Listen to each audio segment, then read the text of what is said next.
Hello friends, நான் அஸ்வின் பாபு. இன்றைக்கான வீடியோவில் என்ன பார்க்க போகிறோம்னு பார்த்தீங்கன்னா, சிங்கப்பூருடைய டார்க் சைடு, சிங்கப்பூரில் இருக்க அந்த நாட்டில் இருக்க குறைகள். ஓகேங்களா?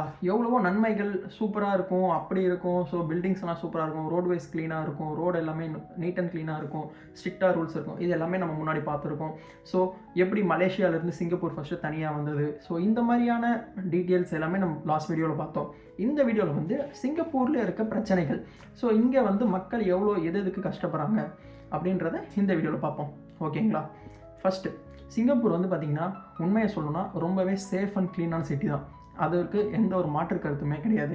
பட் ஸ்டில், ஆனால் அது எப்படி கொண்டு வரப்படுது? மக்கள் இயற்கையாகவே அப்படி தான் இருக்காங்களா, இல்லை அது எப்படி வந்து கவர்மெண்ட்டால் கொண்டு வரப்பட முடியுது, மக்களை எப்படி கடைபிடிக்க வைக்க முடியுதுன்னு பார்த்தா ஸ்ட்ரிக்டான ரூல்ஸுங்க.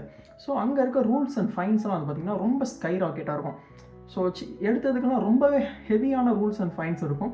ஸோ அப்படி நீங்கள் ஒரு இடத்துல போய் குப்பையை போடுறீங்க அப்படின்னு பார்த்தீங்கன்னா, ஒரு டைம் நீங்கள் குப்பையை போட்டிங்கன்னா 62,000 இந்தியன் அமௌண்ட்டில் வந்து பார்த்திங்கன்னா, சிங்கப்பூர் டாலரில் வந்து பார்த்திங்கன்னா ஒரு $1,000 நீங்கள் பே பண்ணணும். அதே இந்தியாவில் கன்வெர்ட் பண்ணி பார்த்திங்கன்னா உங்களுக்கு வந்து 62,000 நீங்கள் வந்து ஒரு குப்பையை போடுறதுக்கு நீங்கள் பே பண்ணியாகணும், ஃபைனாக மட்டும். அது ஃபஸ்ட் டைம் போடும்போது. இதுவே செகண்ட் டைம் போடும்போது நீங்கள் பிடிபட்டீங்க அப்படின்னா அதே டைமில் நீங்கள் $2,000 வந்து நீங்கள் பே பண்ணணும், சிங்கப்பூர் டாலர்ஸ். அது வந்து பார்த்திங்கன்னா உங்களுக்கு எப்படி இருந்தாலும் 1,26,000 1,26,000 நீங்கள் வந்து திரும்பி பே பண்ணுற மாதிரி இருக்கும். அதுக்கப்புறம் மூணாவது வாட்டி யாராவது குப்பை போடுவாங்களான்னு கேட்டால் கண்டிப்பாக மாட்டாங்க, இல்லைங்களா? ஸோ இதே மாதிரி வந்து பார்த்திங்கன்னா ஸ்மோக்கிங் வந்து சிங்கப்பூரில் அலோடு தான். பட் ஆனால் ஸ்டில் ஸ்மோக்கிங் எந்த இடத்துல ஸ்மோக் பண்ணணும், ஸ்மோக்கிங்க்குன்னு தனியாக ஒரு இடம் வச்சுருக்காங்க. அங்கே தான் வந்து பார்த்திங்கன்னா நீங்கள் ஸ்மோக் பண்ண முடியும். ஸோ இது வந்து பார்த்திங்கன்னா நிறைய பேர் இதில் ஒரு சின்ன பிரச்சனையாக இருக்குது. இது வந்து ஸ்மோக்கிங் ஏரியா தான், இது வந்து ஸ்மோக்கிங் ஏரியா கிடையாது, நீங்கள் இங்கே ஸ்மோக் பண்ணக்கூடாது அப்படின்னு சொல்லி நிறைய எக்ஸ்ட்ராவாக வேறு ஃபைன்ஸ் நிறைய இடத்துல போட்டிருக்காங்க. ஸோ அதுக்கு வந்து மக்கள் வந்து ரொம்பவே கொந்தளிச்சிருக்காங்க. ஸோ ஃபைன்ஸ்லாம் வந்து பார்த்திங்கன்னா 62,000 நீங்கள் பே பண்ணி ஆகணும். இந்தியன் அமௌண்ட்டில் 62,000 ஒரு சிகரெட் அடிச்சிங்கன்னா நீங்கள் பே பண்ணணும், தப்பான இடத்துல சிகரெட் அடிச்சிங்கன்னா. இதில் என்ன பிரச்சனை? சரி, இதெல்லாம் வந்து ஸ்ட்ரிக்டான ரூல்ஸ் இருந்தால் தானேப்பா கடைபிடிக்க முடியும் அப்படின்னு கேட்டிங்கன்னா, ஆமாம். பட் ஆனால் சில பேர் தெரியாமல் கூட இந்த மாதிரியான பிரச்சனையில் போய் மாட்டிக்கிறாங்க. ஸோ ஃபஸ்ட் டைம் பண்ணாலும் உங்களுக்கு வந்து பார்த்திங்கன்னா இது கிடையாது, நான் இந்த டைம் தான் ஃபஸ்ட் டைம் பண்ணேன் உங்களுக்கு எக்ஸ்கியூஸ் அப்படிலாம் கிடையவே கிடையாது. ஃபஸ்ட் டைம் பண்ணாலும் தப்புன்றது தப்பு தான். ஸோ இதுவும் ஒரு ப்ராப்ளமாக பார்க்குறாங்க. அதே மாதிரி பார்த்திங்கன்னா ஜாய் வாக்கிங்னு சொல்லுவாங்க. இது எனக்கு வந்து சம்டைம்ஸ் இது பார்க்கும்போது, இதை பற்றி படிக்கும்போது ரொம்பவே கிரேஸியாக இருந்துச்சு. எப்படின்னு பார்த்தீங்கன்னா, நம்ம ஊரில் ஃபார் எக்ஸாம்பிள் இந்தியா தான், நம்ம எல்லாருமே இந்தியாவிலேருந்து பார்க்குறோம். இந்த வீடியோவை பார்க்குறவங்க மோஸ்ட்லி அங்கே இருந்தால் பார்ப்பீங்க. ஸோ நம்ம ஊரில் ரோட்டில் எப்படி வேணால் நடப்போம், இல்லைங்களா? ஒரு இடத்துல இருந்து கிராஸ் பண்ணுவோம். பட் ஆனால் இங்கே வந்து பார்த்திங்கன்னா நீங்கள் அங்கே கிராசிங்னு ஒரு மார்க் இருக்கும், மக்கள் நடக்கிறதுக்குன்னு ஒரு இடம் இருக்கும், அதில் மட்டும்தான் நடக்கணும். மற்ற இடத்துல பைக் மட்டும்தான் போகணும். அங்கே வந்து நீங்கள் நடந்தீங்க அப்படின்னா அதுக்கும் சரி 62,000 எல்லாத்துக்குமே $1,000 ஃபிக்ஸாக வச்சுருக்காங்க. $1,000 நீங்கள் பே பண்ணியே ஆகணும், எப்படி தப்பான வழியில் நடந்தீங்கன்னா. அப்படி எப்படி சொல்கிறேன்னா, ஒரு ரோட்டில் நீங்கள் மட்டும் நார்மலாக ஒரு கார் வருது, இல்லை காரே இல்லை, வண்டியே இல்லை அப்படின்னா கூட கிடையாது, குறுக்கு போனாதான் கிடையாது. நீங்கள் ரோட்டில் அன்வான்டாக நடந்தீங்கனாலே உங்களுக்கு வந்து ஃபைன் இருக்கும். ஓகேங்களா? அதே மாதிரி பார்த்தீங்கன்னா இருக்கிறதுல ரொம்ப இது என்னால் அக்செப்டே பண்ணிக்க முடியல. அங்கே இருக்க லோக்கல் ட்ரெயின்ஸ், ஓகேங்களா, எம்ஆர்டின்னு சொல்லுவாங்க அந்த ட்ரெயின்ஸ் எல்லாம். ஸோ அங்கே வந்து நீங்கள் சாப்பிடவோ தண்ணி கூட குடிக்கக்கூடாது. நீங்கள் அங்கேருந்து வெளில வந்து வேணால் தண்ணி குடிக்கலாமே தவிர உள்ளார தண்ணி குடிக்கக்கூடாது. அது எவ்வளோ இது எப்படி என்னால் இவ்வளோ நாள் வந்து கடைபிடிக்கிறாங்க, எப்படி இந்த ரூல்ஸ்லாம் வந்து அக்செப்ட் பண்ணிக்கிட்டாங்கன்னு கூட தெரியல. பட் ஸ்டில் இதுவும் ஒரு ரூல்ஸாக இருக்குது. ஸோ அங்கே வந்து நீங்கள் ஒரு ஸ்நாக்ஸ் சாப்பிட்றதோ, ஒரு சாக்லேட் சாப்பிட்றதோ எதுவுமே கூடாது. ஸோ பார்த்துக்கோங்க, இந்த அளவுக்கு மைன்யூட்டான விஷயம், தண்ணி கூட குடிக்கக்கூடாது அப்படின்னு பார்த்தா மட்டும்தான் இப்போ வரைக்கும் அந்த அங்கே இருக்க ரோட்ஸ் அண்ட் ரயில் எல்லாமே க்ளீனாக இருக்குன்னு பார்த்துக்கோங்க. நம்ம ஊரில் எப்படி ட்ரெயின் எப்படி இருக்கும் நம்ம எல்லாருக்குமே தெரியும், இல்லைங்களா?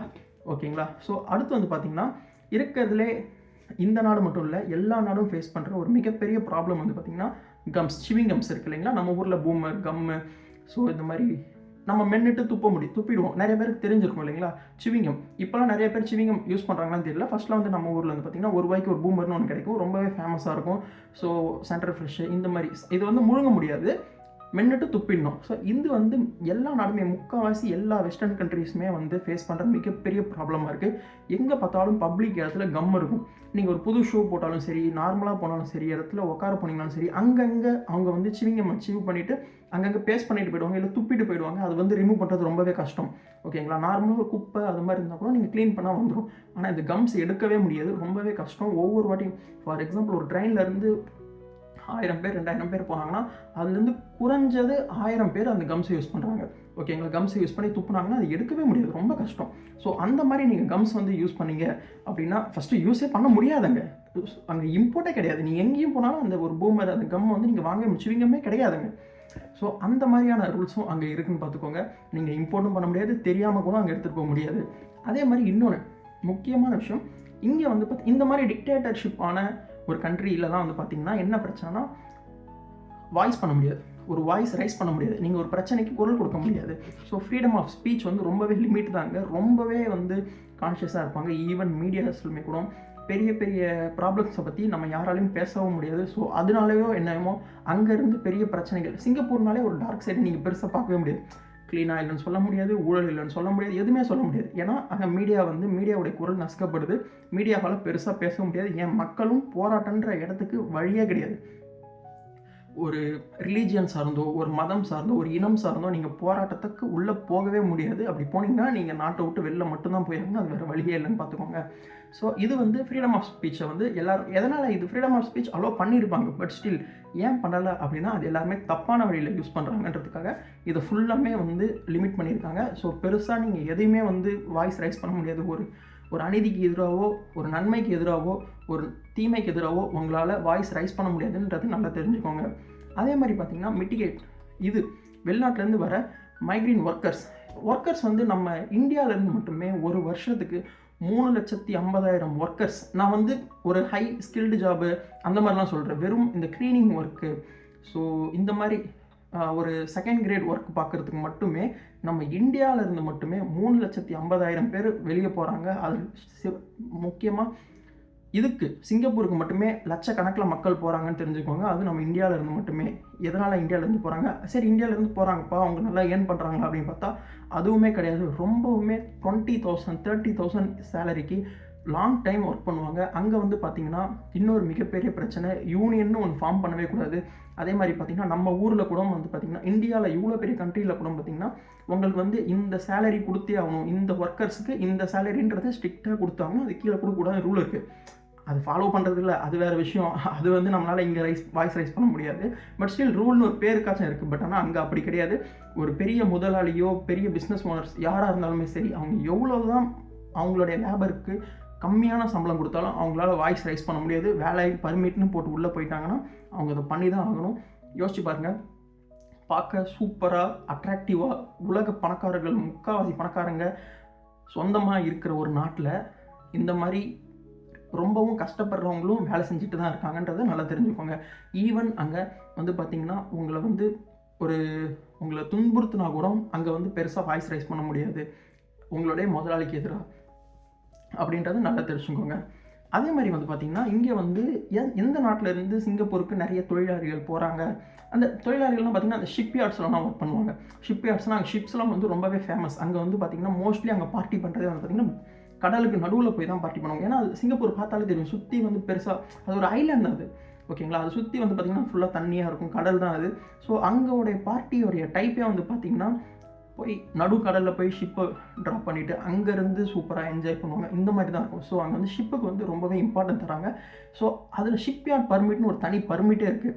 ஸோ மக்கள் வந்து அந்த வேலைக்காக மட்டும், அவங்க வந்து வேறு வேலைக்கு போக முடியாது. ஸோ ஷிப்யார்ட் பர்மிட்னு வாங்கிட்டு போனாங்கன்னா ஷிப்யார்ட் பர்மிட் ஷிப்பில் மட்டும்தான் வேலை செய்யணும். அது ஷிப்பில் வேலை செய்கிறது ரொம்பவே மிகவும் குறைந்த சம்பளத்துக்கு ரொம்ப அதிக நேரம் வேலை வாங்குற ஒரே பர்மிட் வந்து ஷிப்யார்ட் பர்மிட் தான் தெரிஞ்சுக்கோங்க. ஸோ அங்கே வந்து என்ன வேலை செய்வாங்கன்னா ஷிப்பை க்ளீன் பண்ணுறதுலேருந்து, ஷிப்பை பில்ட் பண்ணுறதுலேருந்து, அந்த எதாவது ரிப்பேர்னா போய் அட்ஜஸ்ட் பண்ணி ஒர்க் பண்ணுற வரைக்கும் அந்த பர்மிட்டில் இருக்கவங்க தான் போய் ஒர்க் பண்ணணும். சரி, ஓகேப்பா, இந்த ஒர்க்குக்கெலாம் யார் நிறைய போகிறாங்கன்னா இந்தியாவிலேருந்து, பங்களாதேஷ்லேருந்து, சைனீஸ்லேருந்து நிறைய பேர் போகிறாங்க. முக்கியமாக இந்தியாவிலேருந்து தான் போகிறாங்கன்னு தெரிஞ்சுக்கோங்க, ஓகேங்களா. இன்னொன்று, எல்லா இடத்துலையும் இருக்கிற ஒரு முக்கியமான விஷயம், இதை பற்றி நான் கண்டிப்பாக சொல்லி ஆகணும். குடும்ப அரசியல், வாரிசு அரசியல் அந்த நாட்டையும் விட்டு வைக்கலைங்க, ஓகேங்களா. நம்ம எல்லாருக்குமே தெரியும் எங்கெங்கெல்லாம் வாரிசு அரசியல் இருக்குன்னு. நம்ம ஒரு வாரிசு அரசியலை பார்த்து கொஸ்டின் பண்ணால், நீ அங்கே பாரு, அங்கே இல்லையா, அங்கே மன்னராட்சி இல்லையா, இங்கே மட்டும்தான் இருக்கா அப்படின்னு கேட்பாங்க. பட் ஆனால் நல்லா தெரிஞ்சுக்கோங்க, சிங்கப்பூர்லேயுமே வாரிசு அரசியல் இருக்குது. அவங்களுடைய அடுத்தடுத்த வாரிசுக்கு ஹை போஸ்டிங் தரதும் அங்கே வந்து ரொம்பவுமே சாதாரண விஷயமா இருக்குது. அதை வாய்ஸ் ரைஸ் பண்ண முடியாது. நம்ம ஊரில் கேள்வி கேட்கலாம், பட் ஆனால் அங்கே அதையும் கேள்வியும் கேட்க முடியாதுன்னு தெரிஞ்சுக்கோங்க. பட் ஆனால் ஸ்டில் என்னதான் வந்து குடும்ப அரசியல் இருந்தாலுமே அங்கே ஊழல்ன்ற ஒன்று கிடையவே கிடையாது. கரப்ஷன்றதுக்கு சுத்தமாக அதுக்கு ஒரு இடமே இல்லை. ஸ்டில் அவங்களால நல்ல மக்களுக்கு வந்து நல்ல ஒரு வாழ்வாதாரத்தை கண்டிப்பாக கொடுக்க முடியுது. ஆனால் இங்கே இருக்க வாரிசு அரசியலை பார்த்திங்கன்னா நம்மளால் எதுவுமே கேட்கவும் முடியாது, கொடுக்கவும் முடியாது. ஓகேங்களா? ஸோ வாரிசு அரசியல் இருக்கிற இடம் எல்லாமே சிங்கப்பூராக ஆகிறதில்ல. ஆகியிருந்தால் நம்ம ஏன் கொஸ்டின் பண்ண போகிறோம்? ஓகேங்களா? அதையும் நல்லா தெரிஞ்சுக்கோங்க. ஸோ இதுதான் சிங்கப்பூருடைய டார்க் சைட்ஸ் வந்து பார்த்திங்கன்னா ரொம்ப பெருசாக இல்லை. பட் ஸ்டில் இந்த வீடியோவோட எண்டில் நான் உங்கள் எல்லாருக்குமே சொல்கிற விரும்புகிறது என்னென்னா, ஸ்ட்ரிக்டான ரூல்ஸ் இருக்கணும் அப்படின்றது கரெக்டு தான். பட் ஆனால் மக்களை கொடுமைப்படுத்தி ஸ்ட்ரிக்டான ரூல்ஸ் கொண்டு வந்தால் அது கரெக்டாக இல்லையான்னு எனக்கு தெரியல. உங்களுக்கு தெரிஞ்சால் நீங்கள் என்ன யோசிக்கிறீங்கன்னு சொல்லி கமெண்ட் பண்ணுங்கள். என்ன தான் 1000 தான் இருந்தாலும் அவங்க அட் எண்ட் ஆஃப் தி டே ஒரே ஒரு ஜென்ரேஷனில் ஒரு ஸ்லம்மாக ஒரு சேரியாக சேரினா நம்மளோட மைண்டில் அந்த சேரினா எப்படி இருக்கும்? ஸோ ஏழைகள் வாழ்கிற ஒரே நாடு அப்படின்றது இருந்து ஒரு பணக்காரர்கள் மட்டுமே வாழ்கிற நாடாக மாற்றிருக்காங்க ஒரே மனிதனால். லீ குவான் யூவால் தான் தெரிஞ்சுக்கோங்க. அது எதனால்னா இந்த மாதிரி ஒரு டிசிப்ளினரி ஆக்ஷன் எடுத்ததுனாலையும் ஸ்ட்ரிக்டான ரூல்ஸை ஃபாலோ பண்ணனாலையும் மட்டும்தான் அப்படின்றது இந்த வீடியோவில் நான் சொல்லி தெரிய வச்சுக்கிறேன். ஸோ உங்களுக்கு பிடிச்சதை கமெண்ட் பண்ணுங்கள். நெக்ஸ்ட் வீடியோவில் கண்டிப்பாக பார்ப்போம். பாய்.